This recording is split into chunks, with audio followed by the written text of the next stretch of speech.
Uyghur Forced Labor Prevention Act goes into effect this week, threatening to disrupt 50% of the world's polysilicon supply. Ohio Congressman Tim Ryan has introduced a bill that would require all federal projects to be made using U.S.-made solar panels. And solar executives have lobbied Congress to extend the investment tax credit for an additional 10 years. I'm Jay Warmke with Blue Rock Station, and this is the news from solar for the week of June 20th. Now, the Uyghur Forced Labor Prevention Act goes into effect June 21st. And what this act does is it bans all import of products made from the Xinjiang, I probably said that wrong, Uyghur Autonomous Region in China, unless the production of those products can be shown that it is not utilized in any way at any level of production, forced labor. Now, 50% of all of the world's polysilicon comes from this particular region. And already the solar industry has experienced severe supply chain disruption, and this is threatened to impact that at an even greater extent. Hundreds of megawatts of solar panels have been detained as part of this as they investigate whether or not these have been constructed or materials used within them has come from forced labor. Ohio Congressman Tim Ryan has introduced a bill in the Congress, and this is a tortuous acronym. It's called the Ensuring America Gets Legislative Energy Sourced, Originating, and Leased at Home Reliability Act. So the acronym is, wait for it, EAGLE Solar. Okay, now this would require that all power purchase agreements that are entered into by the federal government must come from solar arrays that have been sourced, the products themselves, American-made solar panels. FERC, the Federal Energy Regulatory Commission, has implemented new interconnections rules. These go into effect right away. They establish firm deadlines that utilities have to adhere to when reviewing projects that are hoping to connect to the grid.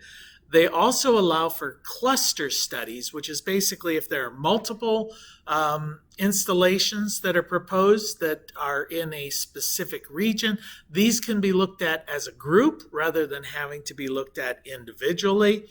They should base these impact studies on actual information, not theoretical modeling, as apparently has been done in the past, and they must be transparent in all of their review process, including explaining what exactly they've determined is out of compliance or would cause problems to the grid.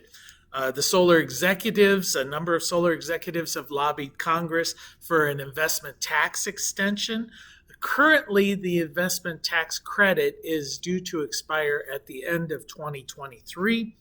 Some of the proposals that are out there include a 10-year extension of this tax credit for at 30% rather than the phased down levels that we're experiencing at the moment.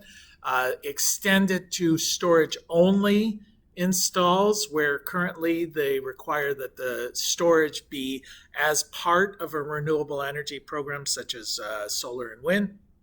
And they're looking towards a 10% credit bonus if more than 55% of the product within the project is sourced from the United States, or if the project is installed in a low-income area.